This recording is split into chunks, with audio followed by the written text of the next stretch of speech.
Buddy, welcome back to our channel. I am back with a new tutorial. In today's video, I'll be showing you the ways to fix restricted from using communication feature on PS5. If you're having some of these issues or if you're facing this sort of issue in your PS5, then what you could do is you could try following the steps. Now, first of all, let's understand why does the PS5 restrict you from using communication features.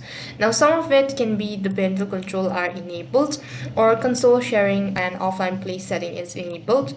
Likewise, you could go ahead, it could be an unknown bug in some games as well. So to fix the communication restriction issue on PS5, what you could do is you could use a family manager account. The most definite way of enabling communication feature on your PS5 is to use a family manager account. A family manager account means one person can handle nitty-gritty PlayStation settings. Likewise, you could also go and log out of other accounts as well.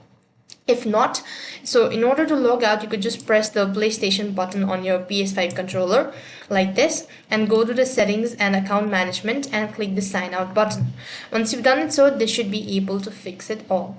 Likewise, you could go ahead and toggle console sharing and offline play off and on. Go ahead and follow the steps by going to the settings under user and account, then others and console sharing and offline play. Then you could go ahead and choose don't enable or restart your PS5. Then you could go ahead and click on re-enable console sharing and offline play. By following this step, you should have successfully done it. So apart from it, you could also go ahead and disable parental control on your PS5, and likewise the step goes on.